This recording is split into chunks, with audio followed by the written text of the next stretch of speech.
right, can you all hear us okay? Yes. Excellent. Mute this tab. All right.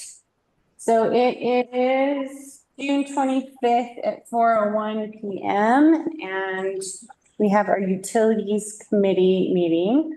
And all of our trustees are present for this. So if we want, we'll start off with our first agenda item here. John, you want to take it away? Sure. So we have a lead and copper rule. That is, if you had a chance to read the memo, this is a nationwide thing, thanks to what happened up in Flint, Michigan a few years ago. And the EPA is taking a pretty strong stance on identifying and removing lead, copper, not copper, sorry, just lead service lines. We've never seen a lead service line in our system. That doesn't mean that we don't have them, but we have to do an inventory of our system.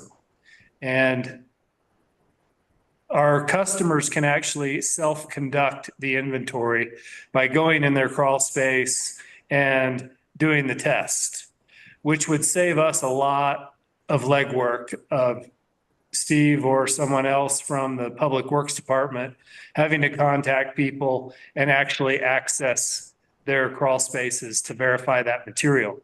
So our suggestion is to give customers $10 off of their water bill if they're willing to do the inventory themselves. So that's what we're proposing. Do you have anything to add to that, Steve? That's pretty good. That's it. I don't know what you all think about that, but we're thinking about this from a fiscal perspective, that it will save a lot of money if we can get folks to cooperate with us on this.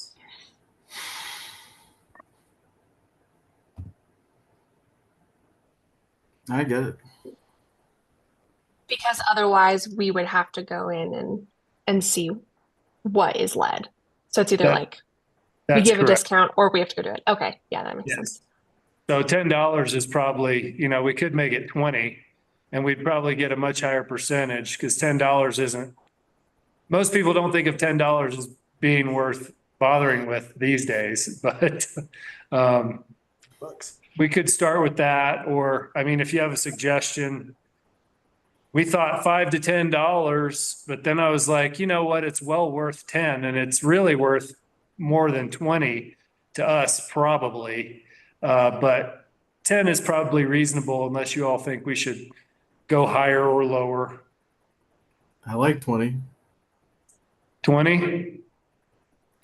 Well, it's what the town ends up saving is wear and tear on any staff having to crawl around and go, and also it's the labor time, it's the man hours. It is. It's worth $20. Yep. And it makes it a lot more attractive. I think we would get a lot more compliance. We would get buzz. People would say, hey, did you get your $20 credit towards your water bill yet? And they'll be like, what? But that makes sense to me, really. As far as the money we save and the efficiency of gathering the data, I think it would be worth 20, really. Is there, for the individual, say a homeowner, is there a kit that they would pick up from town hall in order to test it, or? It would basically be instructions. Okay. And then if they requested more guidance, we could give them more guidance. But if you have a magnet or a file, that's all you would really need to determine the material. Makes sense. Cool. I think actually there's some psychological surveys out there that even $2 off incentivizes people. They just think they're getting money, even if it's not that much. So I think 10, 20, kind of whatever you think is reasonable and within a budget. Okay. And Gloria, this will have to be approved by the board, correct? Yeah, yeah. So I guess we could, when we take it to the board, we could just bring that up as a topic of conversation with respect to this. But it sounds like you guys are behind a discount, and maybe the board can flesh out a number that they prefer.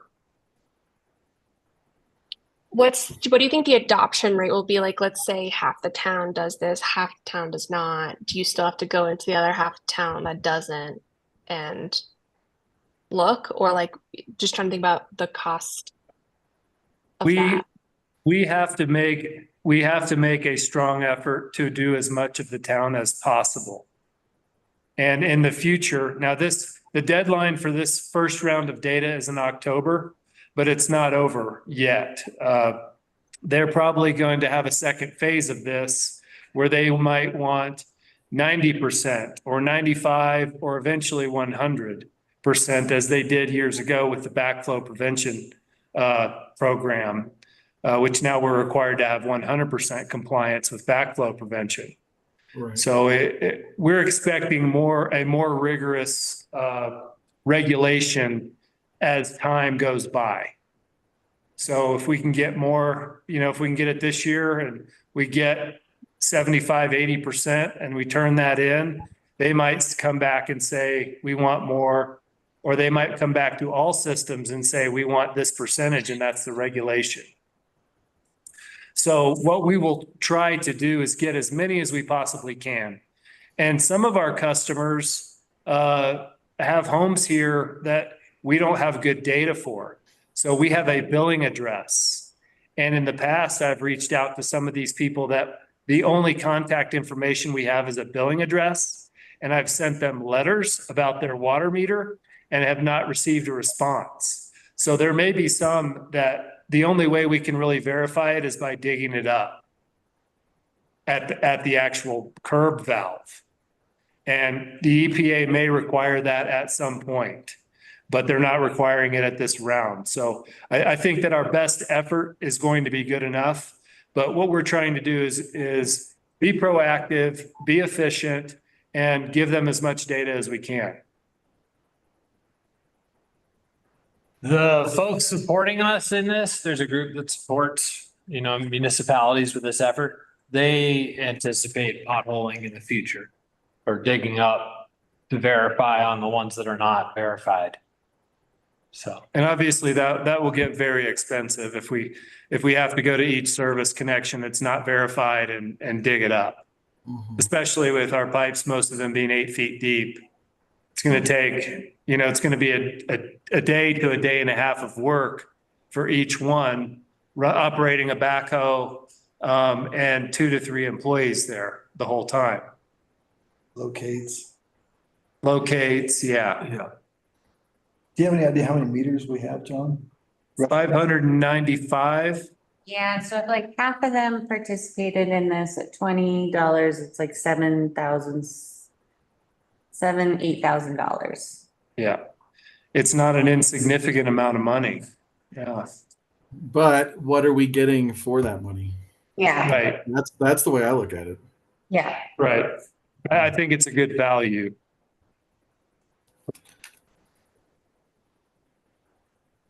Get an avalanche pizza. There you go. another piece of information that we got from the support folks was that this would be a lasting compliance and that CDPHE would honor that. They did say if the EPA comes in and, wields a stronger arm, the CDPHE would have to back down and compliance, may have to be found and I guess verified through town, or they didn't express that. Yeah, with respect to the self-certification. So he's saying that if people go in and self-certify their materials, that CDPHE plans to honor that into the future.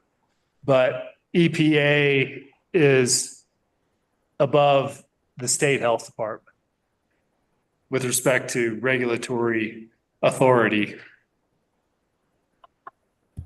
How soon will you start the program? Pardon? How soon will you start the program? Well, we've already started.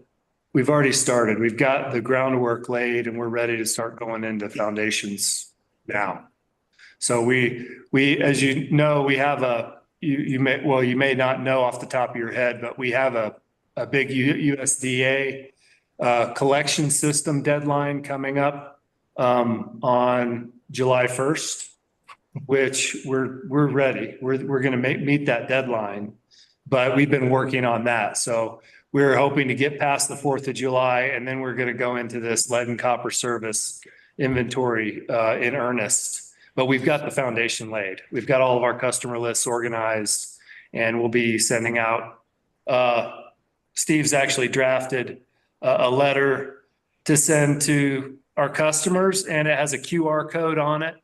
So people can just populate the data with the QR code, or they can also send it in written form into town hall. Correct, Steve?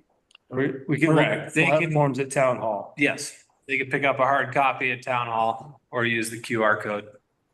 And an idea is to put this letter on the back of the utility bill as a way to affordably pass it out versus mailing the letters. Sounds like you got a plan. Great. If you guys think it's ready for the board, or let us know if you have any more questions. Oh, Lindsay, I think you're on mute. Yep, I am. Do that all the time. Sorry. Just some guidance on like landlord, renter, maybe language in there. I think, I could see a potential where the landlord takes that $20 even though they don't pay the utility bill. So maybe just something in there of like what you would recommend for a landlord renter situation. That's smart. Good point. Because I'm not on my utility bill, so that's why I thought about it. Sure. Yeah, will you add that, Steve? If you receive this bill, contact whoever could be, or whatever it may be. They're not going to call a plumber because a plumber's going to be a lot more than $20 to go in their crawl space. Mm-hmm. But staff is willing to go in the crawl space as well. They just won't save the $20.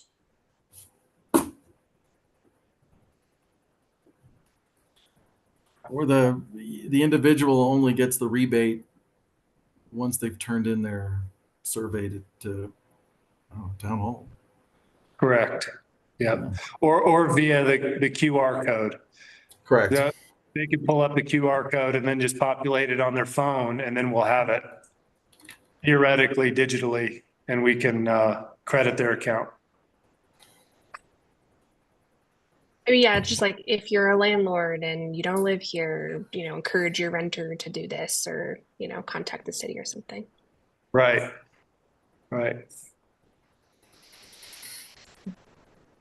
Yes, in that self-survey, it does identify that the renter can perform the self-survey, the tenant. Right. Love it. Awesome. Well, we'll be expecting that on the July 8th meeting then. So we can get that program rolled out in time. Does that work for y'all? Are you going to be Yes. here? Is this Yes, a part of the new business? I'll ask. What's that? Are we going to have this in the once a Yeah, month new business category? New business. I said it's gonna take like a month for me to slow down a little bit, so this will go under new business. Totally fair. All right, the next topic, are we good on this topic? All right. Yes. The next thing we had was future agenda items. Typically we call these meetings like when staff needs that extra support and brain power to kind of talk through an issue. But also realizing that this is a newly formed committee, and that you all might have kind of ideas and stuff to move forward with or things to explore. Wanted to give you the opportunity to discuss any future agenda items that you all might want to see, and then staff can work in the back end on prioritizing those agenda items. Wow. That's a great question. Yeah. I mean, it doesn't, don't so just say kind it, but like, if you wanted to, we could talk through them right now, or we just make a list and then John and I can go through them and kind of prioritize the ones that are kind of the most relevant for us right now. I could foresee a future agenda item being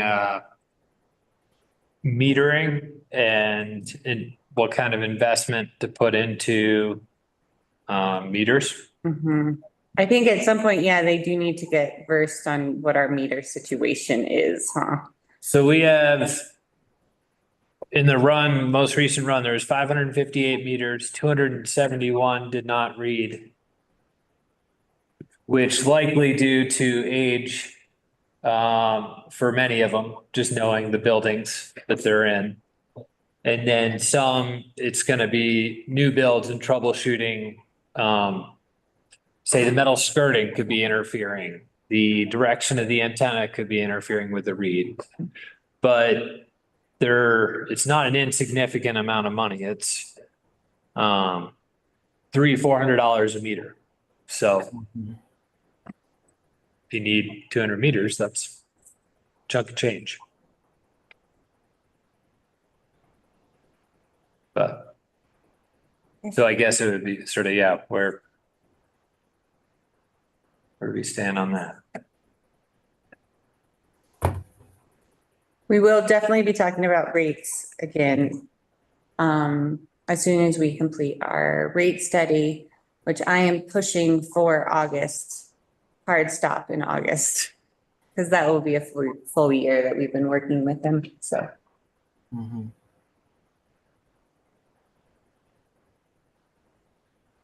And I also want that information for budgeting.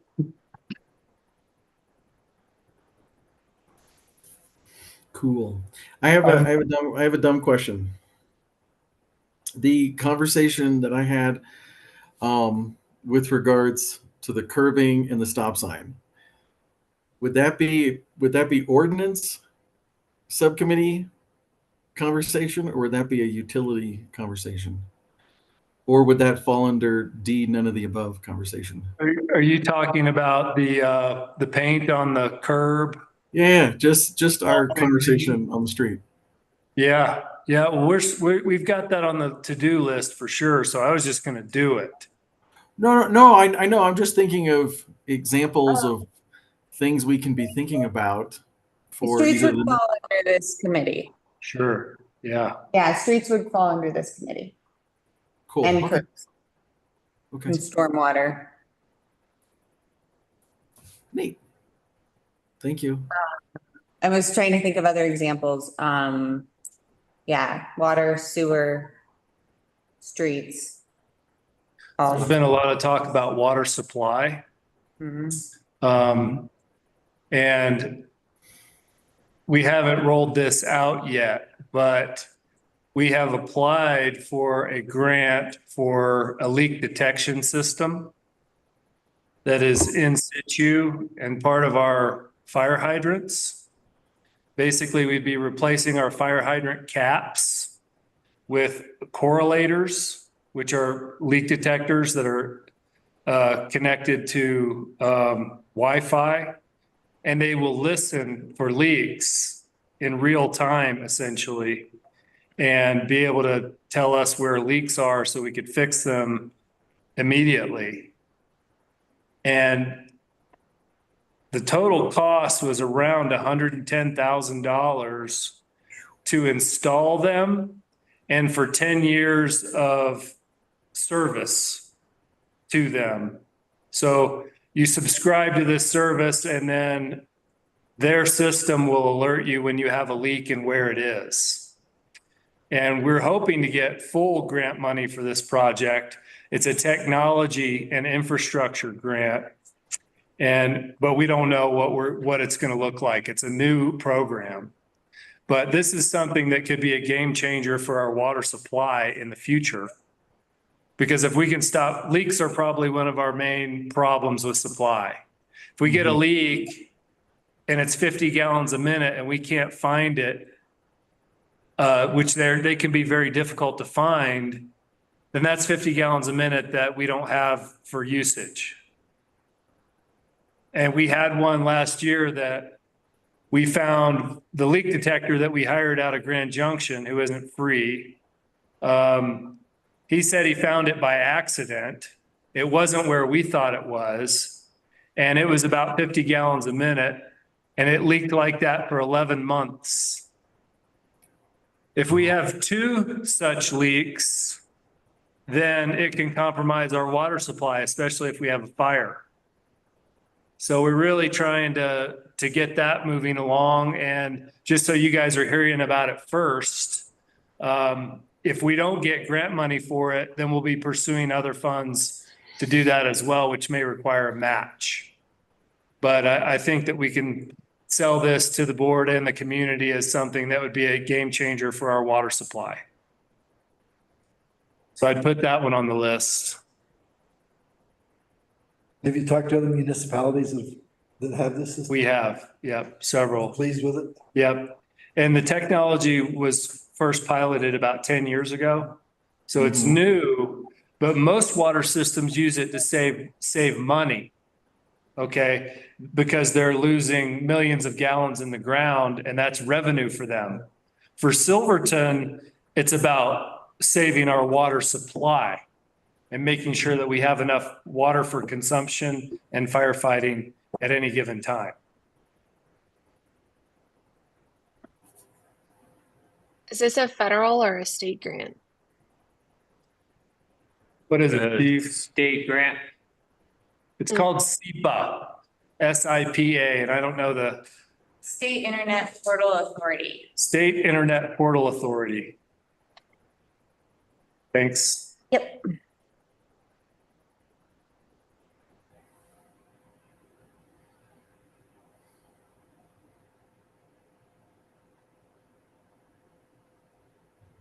Sorry, we have a ground fault in our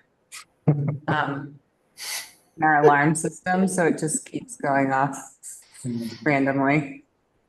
2 a.m. and we get text message. Did you get the text message? I get phone calls. Oh, you get, I get the text messages. Okay. I don't know what's worse, that or having little kids pull the smoke alarm at the hotel. Oh, yeah. Yeah. That sounds worse. 10-year-old, it's fantastic.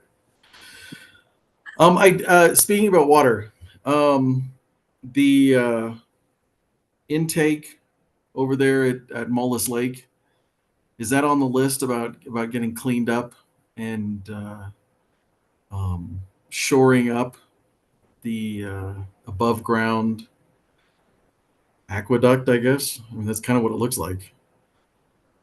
Yeah, That goes, the diversion. Yeah, you're Yes. talking about the diversion. Yeah. Thank you. Well, Because that water is just flowing right off into the wilderness, and that's a source of water for the town. that's what it's designed to do.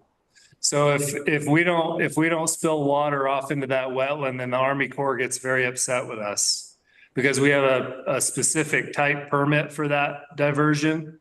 And the pipe should be half full and no more, and everything else should go into the wetland. Mhm. But what happened there this year was, I don't want to throw anyone under the bus, but as you know, there was some turnover in the Parks Department last fall. Yeah. And that diversion was not inspected in the fall. And that's when it should have been repaired. But we ended up doing it about a month ago. So it's repaired. We're getting the maximum amount of water into the lake, but it's a little bit too late. So we've ended up getting less water in the lake than we normally do. And that's normally a parks and facilities thing. Okay. But Sarah is on it now and she knows when to inspect it and how to maintain it. Cool. But we did the work this spring and hopefully we can just keep an eye on that. When we have a lot of snow, it's rarely a problem. But this year we didn't have as much snow either. So that kind of contributed to the low lake level. But yeah, that's a good question. That diversion requires maintenance. Right. Cool. Thank you.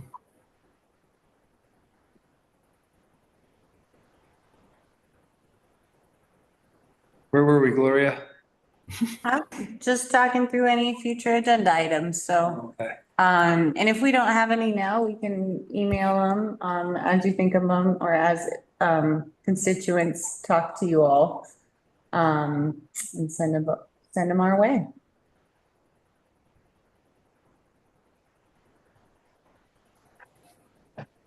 Yes. All right. Sound good. Well, then I think, quick and efficient, utility meeting, we can adjourn at 4:27. Thanks for showing up, guys. Really appreciate it. Thanks, Steve. Thank you, Thanks,